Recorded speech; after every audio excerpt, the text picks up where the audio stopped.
morning, good morning, good morning. This is Reverend Evan Coleman with Metaphysics here at Unity Lincoln Church in Lincoln, Nebraska. I am so gratified that you are able to join me this morning. Namaste, dear ones. Namaste. We are working our way slowly through the Gospel according to John, and this is it's an interesting work. It is Gnostically oriented, and even I like to qualify all of my teaching in that I am not a Bible scholar. I read the books that Bible scholars actually write, and one of the authors that I'd like to bring to my audience's attention is David Bakey. Let me see if I can bring him up. David Bakey, B-R-A-K-K-E, has written several books on an apocryphal or an alternate view of Jesus that we can glean from first century texts before what we would think of as orthodoxy Christianity came into being, before there was such a thing. In the first and second century, Christianity was such a diverse population. You had all kinds of people with all kinds of beliefs, practicing all kinds of practices, and all calling it Christianity and believing themselves to be followers of Jesus. And it wasn't until Irenaeus, who was Bishop of Alexandria, started writing down. He wrote a book called, it's About the Heresies. And he named a few of these alternate Christianities as heresies, and gave us an example or several examples of their practices. But even the word Gnostic is a bit of a misnomer, because it tends to lump everybody into all Gnostic thinkers into one category. And actually, there was quite a bit of diversity within the Gnostic community. There was Christian Gnostics, there were Jewish Gnostics, there were pagan Gnostics, and one of the Gnostics that was specifically targeted by Irenaeus was this guy by the name of Valentinus, and we talked about Valentinius Gnosticism. Gnosticism is a very abstruse and very complex way of seeing the world, and the Gospel according to John is Gnostically oriented. What we're going to be talking about specifically today is chapter 9. Chapter 9 of the Gospel according to John, and this is the classic story of the man blind from birth.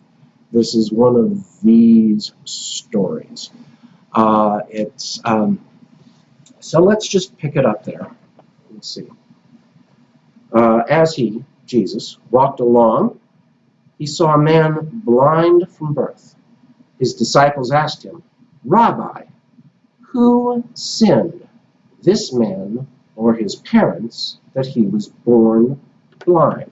Okay, so the religious officials, let me see. Oh, I'm sorry, this is his disciples. This is his inner circle who is asking him. This is the 12, or at least his inner group, that is asking him, who sinned, this man or his parents? They are perceiving this world through the lens of, well, misfortune is caused by sin. And you can attribute that directly to the writer of Deuteronomy, specifically Deuteronomy 28. And Deuteronomy 28 basically says, listen, if you can deal with God, you've got all of these blessings. You're blessed this way and you're blessed that way. You're blessed coming and going, up and down, left and right. You are blessed. And if you can't deal with God and work with his statutes and do what the law demands, then you're cursed doing this and that and the other thing, and this way, that, up and down. It's a very black and white understanding. And it is a common understanding to this day.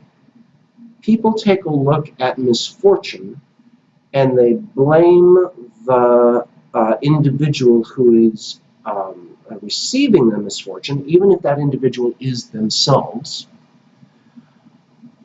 They have to blame something or somebody. Who sinned? What happened that this person was born blind?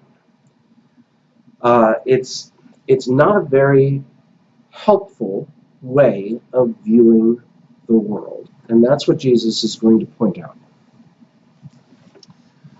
Let me see. Rabbi, who sinned, that this man or his parents, that he was born blind? Jesus answered, neither this man nor his parents sinned. Nobody's to blame. Nobody is to blame. Here is the thing. A lot of metaphysicians, we get into this concept of life is consciousness. Thoughts held in mind produce in the outer after their kind. That is a modern metaphysical unity way of viewing the law, including that famous Deuteronomy 28 that I was talking about. So, if something has to be blamed for misfortune, if I'm receiving not what I desire out of life, I am not getting the blessings that are promised about by Old Testament, New Testament, and New Thought. I'm not receiving the blessings that I think I deserve. So, someone must be to blame. This is not helpful thinking. This is not helpful thinking. It doesn't solve the problem. It doesn't solve the problem. Let me see. So we must. Let me see. Did he sin? Did he? And here's some of my brothers and sisters who take a view of reincarnation. As a matter of fact, in his book, The Case for Reincarnation, and this is by Poet Laureate James Dillett Freeman, Unity Poet Laureate James Dillett Freeman, wrote a book called The Case for Reincarnation. And he doesn't come to a final conclusion, pro or con, yes or no. He just lays out the best evidence that he can find, biblical and otherwise. And he also has a couple of things that have been debunked, fact-checking. There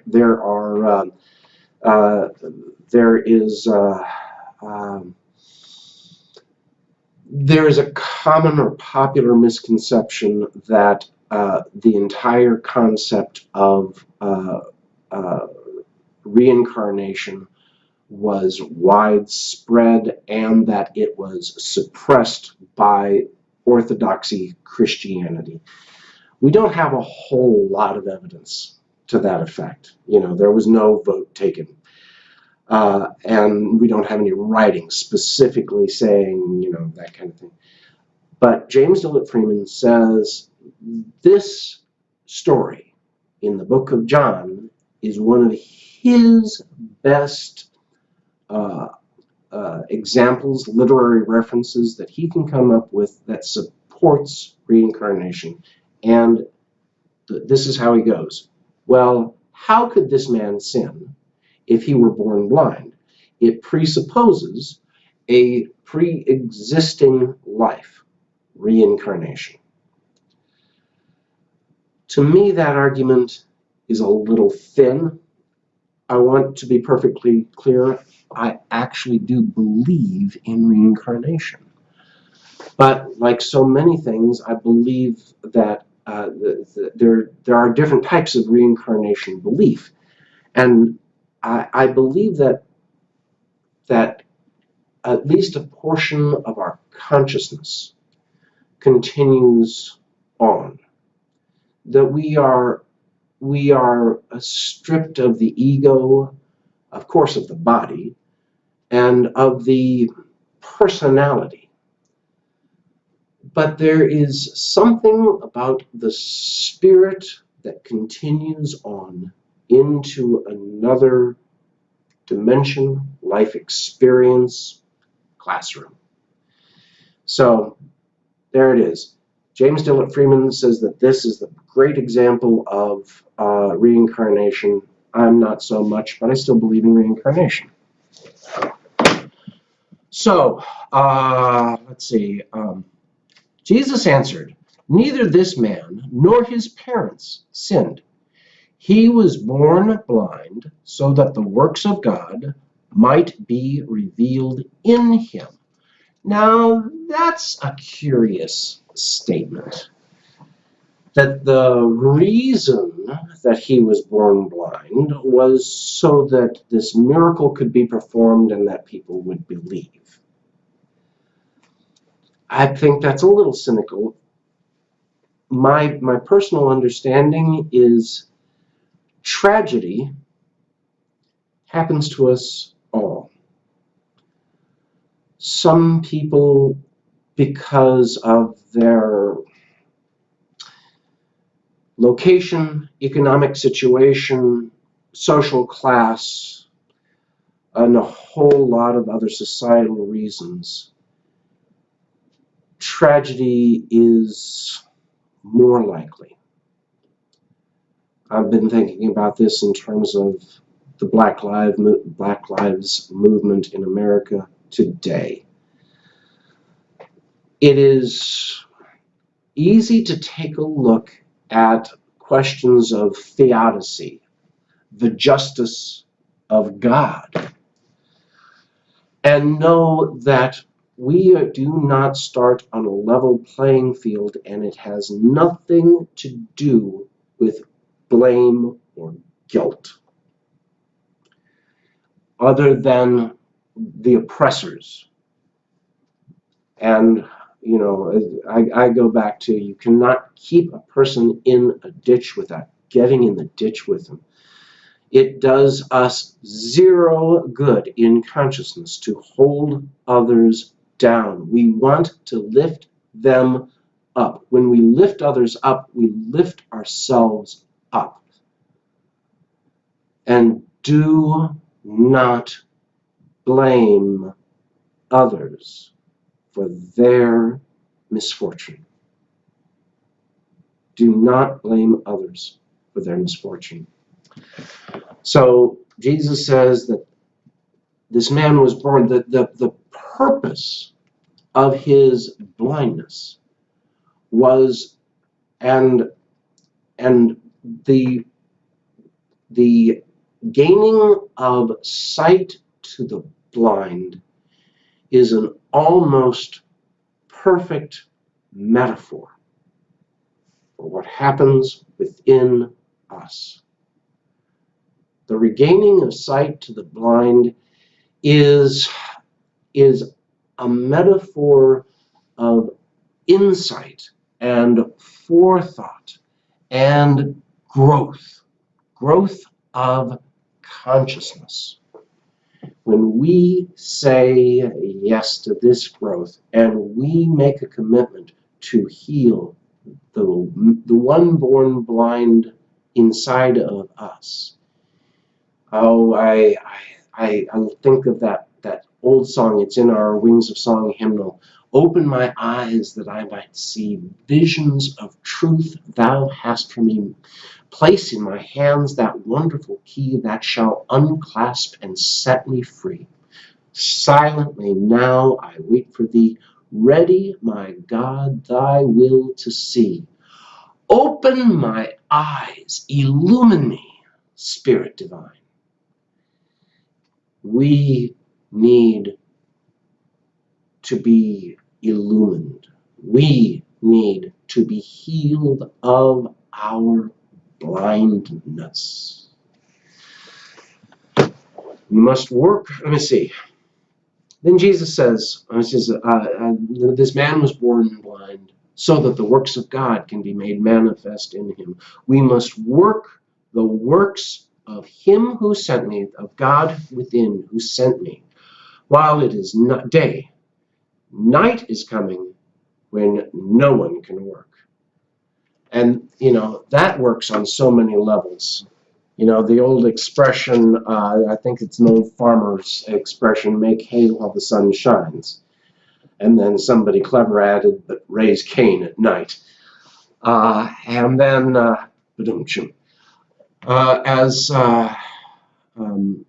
so Jesus gets just a touch apocalyptic there, some bad stuff is going to go down. Work now. Do the works of God while you can. Be of benefit to others. Be of service. Open your eyes. Listen to Spirit and do it now. Because night comes to us all.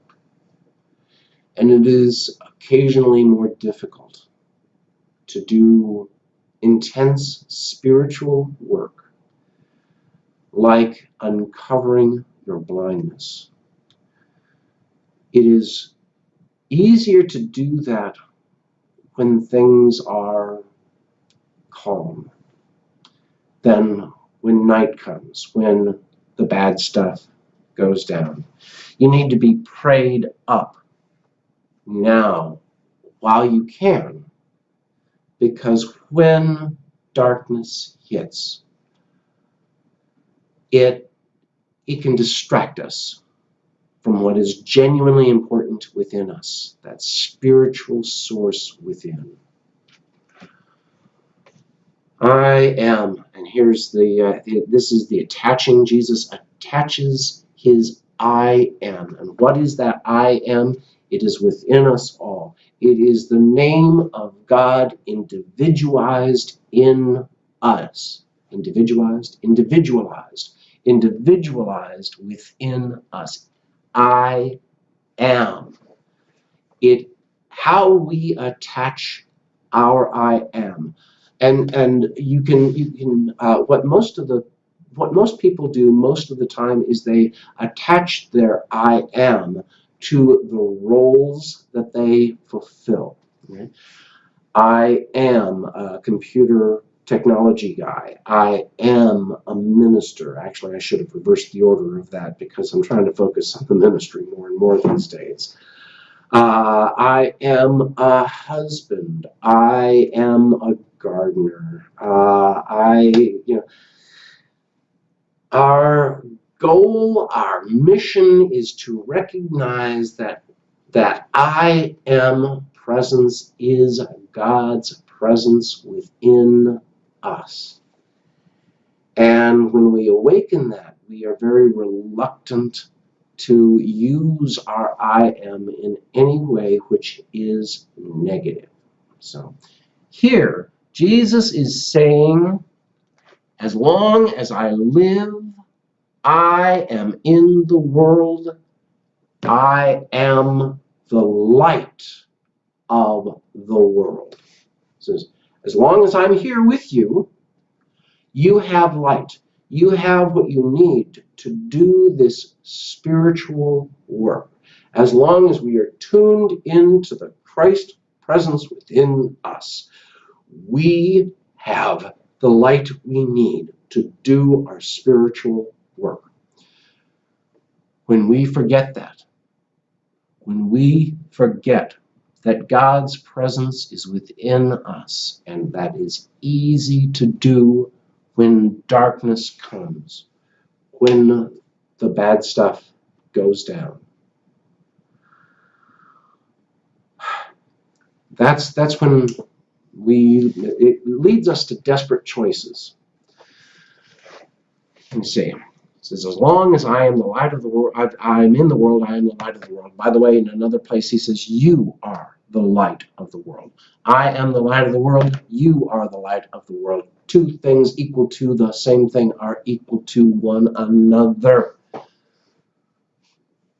Jesus and us, the only difference, he got there first. We're playing catch up.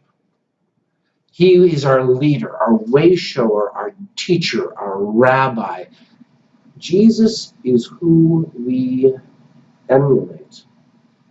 Knowing that Jesus represents the Christ presence within us. Jesus was the man. He lived 2,000 years ago. He was a teacher. He was known as a healer, a rabbi.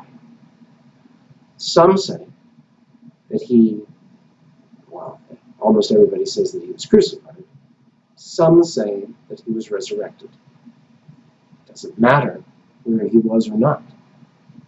We can still use this wonderful man, this wonderful teacher, as a reference, as a way shower and a guide to help us discover Christ within us. As long as I am in the world, I am the light of the world. Verse 6, chapter 9, verse 6. When he had said this, he spat on the ground, and he made mud with saliva, and spread the mud on the man's eyes, saying to him, go, wash in the pool of Siloam, which means sent. I'm sending you. Now,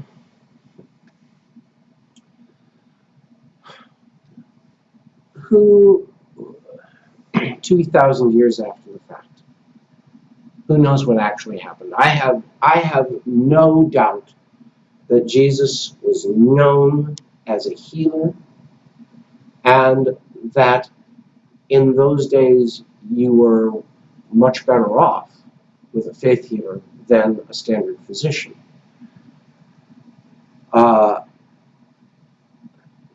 Did Jesus actually heal this man? I believe this man healed himself. I believe this man healed himself with the power of his belief and his faith.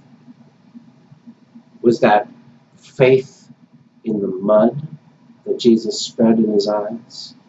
Was it faith in the man itself? He was never asked. Many times Jesus asks, do you want to be healed? Remember the man at the pool of Bethesda? Do you want to be healed? And he says it is according to your faith. Your faith. Your faith. It is according to your faith that healings of all kinds take place in our lives.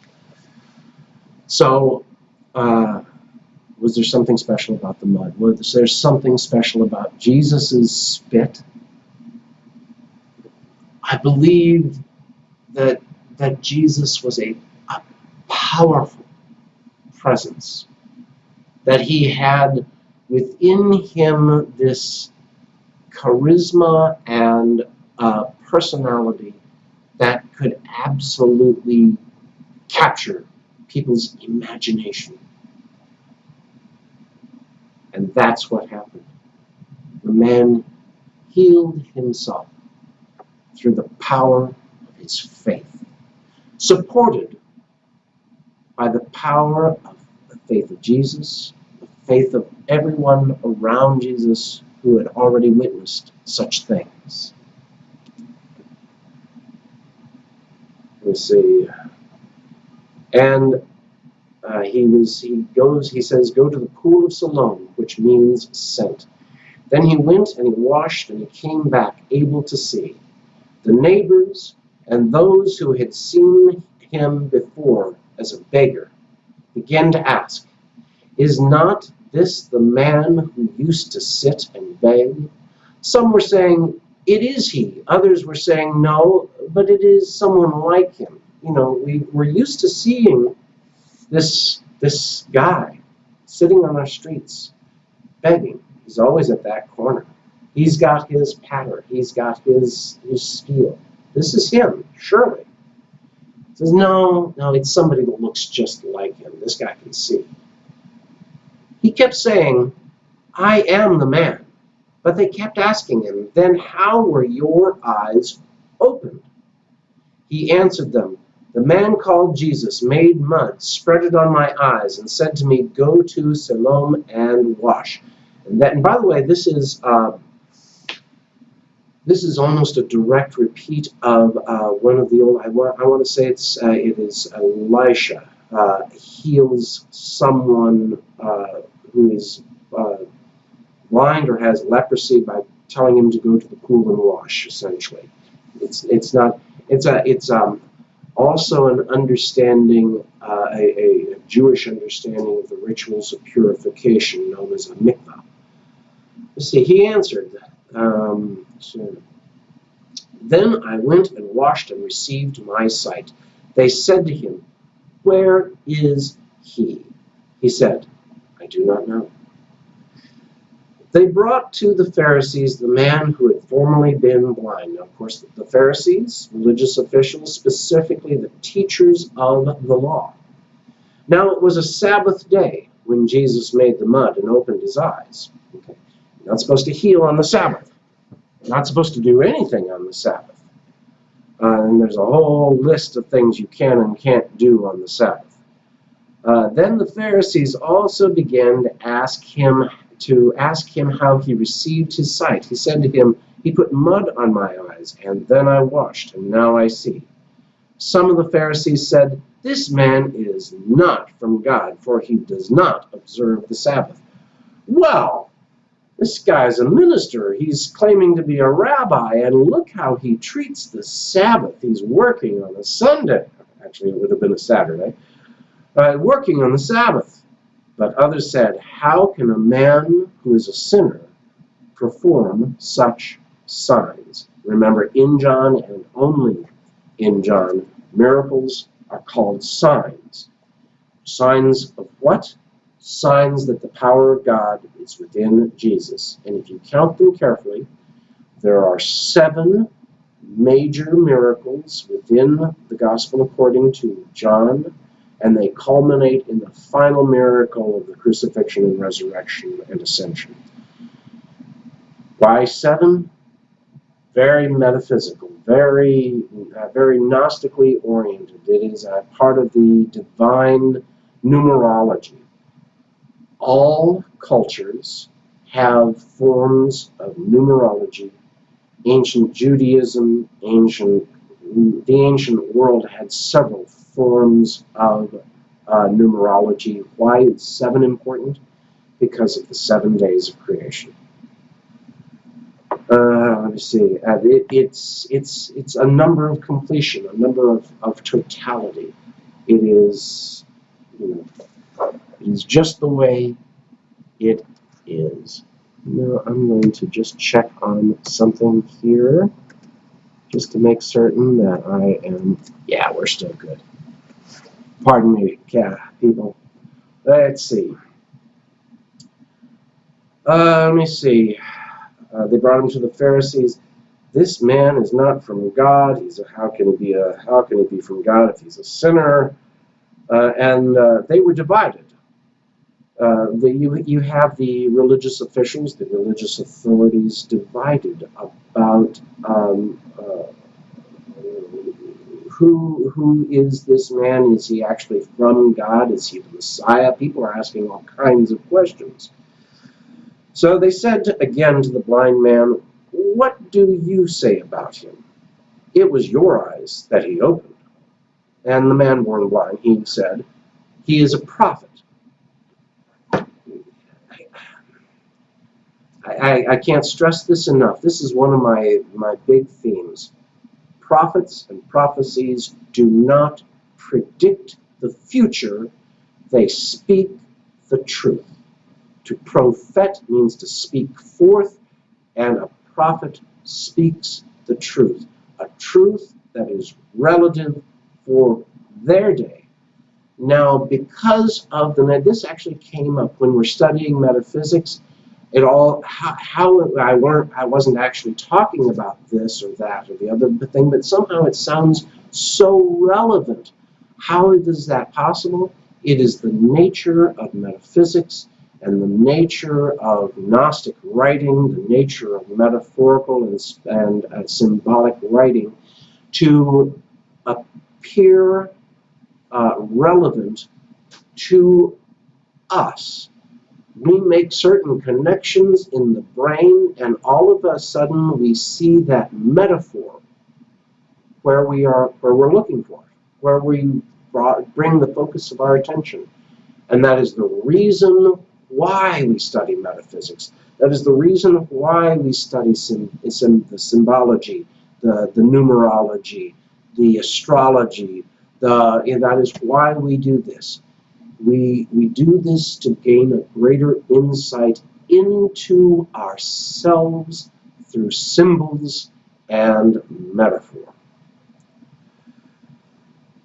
Okay, so the man says he's a prophet. He's speaking the truth. The Jews, the religious officials, did not believe that he had been blind and had received his sight until they called the parents of the man who had received his sight, and asked them, "Is this your son, who you say was born blind? How then does he know? And how then does he now see?" His parents answered, "We know that this is our son, and that he was born blind, but we do not know how it is that he now sees, nor do we know who opened his eyes. Ask him. He is of age, and past the age of, if a guy's been bar mitzvahed at 12, and so in general, you become responsible to society at the age of 12 or 13. That is the common understanding. You become responsible to the family, to society at the age of 12 or 13. Now, we know a whole lot more these days, and we understand that the teenage brain is really far from developed, and you cannot expect someone even into their early 20s of entirely rational thought the way you and I understand it. And I gotta tell you, I didn't even really begin to wake up until I was almost 25. It seems like every 5 years, from the time I was 20 or 25, I have this intense period of growth of consciousness, understanding things I just simply did not understand a few years ago. And with everything that we understand, we become more responsible, not less. Let me see. So we do not know how he now sees, nor do we know who opened his eyes. Ask him. He is of age. He will speak for himself. His parents said this because they were afraid of the Jews. There again, a little tiny piece of anti-Semitism woven into John. You do not find it in the rest of the Gospels. John was written years, decades after the other Gospels. And anti-Semitic languaging crept into the Gospel according to John. John goes very hard on the Jews when he really means the religious officials, the scribes, the Pharisees, and the Sadducees. And also, John goes very, very hard on Judas, calls him the son of Satan and all of the rest. He's very condemnatory of, in the other Gospels, Jesus is pretty condemnatory of hypocrisy, especially. He goes there in Gospel according to John as well. His parents, let me see. He was afraid. They said this. They didn't know because they were afraid of the Jews, and that the Jews, the religious officials, had already agreed that anyone who confesses Jesus to be the Messiah would be put out of the synagogue, a kind of social ostracization which was huge back in those days. If you don't have your church life, you don't have your synagogue, your community, you got nothing. Therefore, his parents said, "He is of age, ask him." So for the second time they called the man who had been blind, and they said to him, give glory to God. We know that this man is a sinner." He answered, "I do not know whether he is a sinner. One thing I do know, though, that I was blind, and now I see." The words of that famous hymn, "Amazing Grace, how sweet the sound that saved," and I like the Unity version, "saved a soul like me," because even at my worst, even at your worst, we may think of ourselves as a wretch. God never sees us that way. Amazing grace, how sweet the sound that saved a soul like me. I once was lost, and now I'm found. Was blind, but now I see. They said to him, "What did he do to you? How did he open your eyes?" He answered them, "I have already told you, and you would not listen. Why do you want to hear it again? Do you also want to become his disciples?" The man born blind has actually turned it around. If you are so questioning, there's that old phrase, "Methinks thou dost protest too much." If you really examine closely, if something is really getting under your skin, really making you upset, examine your motives carefully, because frequently when we are upset, whenever we are upset, it is because there is a cognitive dissonance going on within us. What we know to be true does not seem to be engaging with the facts. And the man is saying, if you're really, really curious, why don't you go to him yourself? Why don't you listen? Why don't you sit at his feet? Take a class. Check it out. They reviled him, saying, "You are his disciple, but we are disciples of Moses." Huh? Oh, well, this man is, just some latter-day prophet, just some, guy spouting nonsense. And he says, but we follow Moses. We follow specifically the law of Moses, which is how one is observant in Judaism, and of course how one was observant in first century Judaism, especially if you were a religious leader, if you were a Pharisee, if you were a scribe, if you were a Sadducee, you were expected to behave in certain ways and observe the law in certain ways. And then let me see.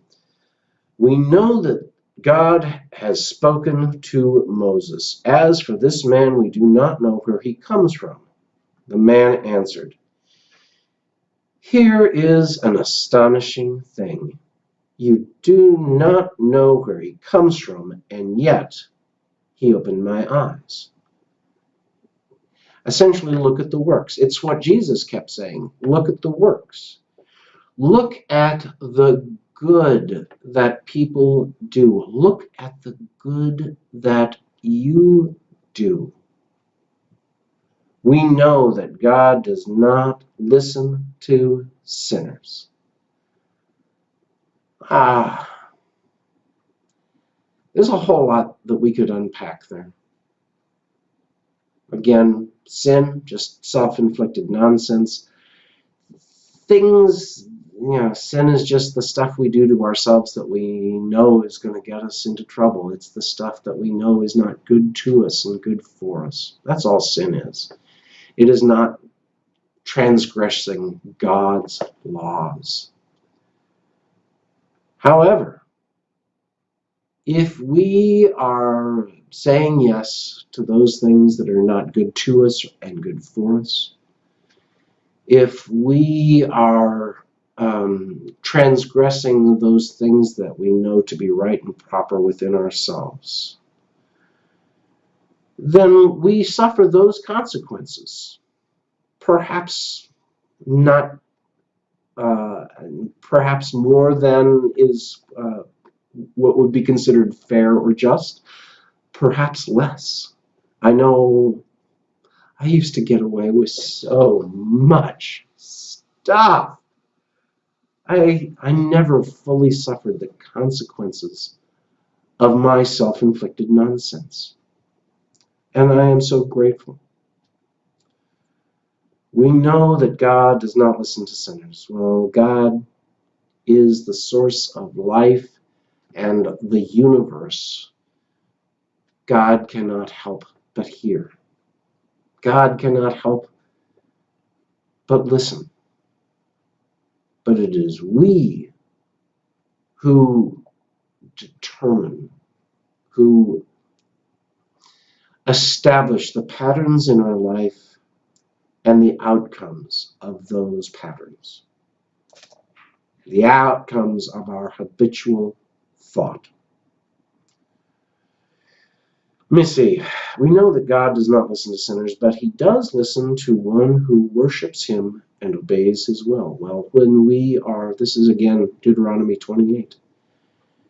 If we follow God's wisdom and guidance within us, if we follow that inner voice that is knowing and truth within us, we are led into a life better than our fondest dreams and our wildest imagination.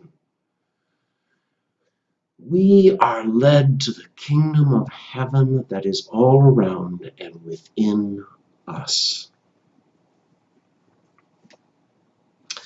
Never since, this is verse 32, never since the world began has it been heard that anyone opened the eyes of a person born blind. If this man were not from God, he could do nothing. I of myself can do nothing. The words of Jesus, I of myself can do nothing. It is the Father that sends me, that does the good. They answered him, you were born entirely in sins, and are you trying to teach us? And they drove him out. And we're gonna leave that off right now. We only really have a few verses to go, Alex. Let's go ahead and finish it. Verse 35. We're going to go straight through and try not to comment. Jesus heard that they had driven him out, and when he found him, he said, do you believe in the Son of Man? Do you believe that I'm sent from God, that God's presence is within you? He answered, and who is he, sir? Tell me, so that I may believe in him. Jesus said to him, you have seen him, and the one speaking to you is he. He said, Lord, I believe. And he worshipped him. Jesus said, I came into this world for judgment, so those who do not see may see. There again, sight, a perfect metaphor. And those who do not see may become, and those who do see, and those who do see may become blind. I'm going to have to think about that. That's a really good one. What do you think that that particular phrase, in the understanding of the metaphors and symbology that we've been talking about, what do you think that means? Surely, let me see. This is verse 39. Jesus said, I came into the world for judgment so that those who do not see may see, and those who do see may become blind. Some of the Pharisees near him heard this and said to him, surely we are not blind, are we? Jesus said to them, if you were blind, you would not have sin. But now you say, we see, your sin remains. What is the sin of the Pharisee? Arrogance. The sin of the Pharisee is arrogance. And Pharisaical thinking, believing that we know, is arrogant. I know better than you. And the truth is that we cannot possibly see the world through another person's lens. And what is best for them has to be through the lens of their own consciousness. It is not our job to set things right. It is our job to see things rightly and to lift up our eyes into a vision of sight. Dear ones, let us prepare for an offering with an offertory blessing. And please affirm this with me. Divine love flowing through me blesses and multiplies all that I am, all that I have, all that I give, and all that I receive. I am joy-filled and grateful. And you can send your tithes and offerings via PayPal. You can send it to office@unitylincoln.org or go to our website, and there's a link to PayPal there.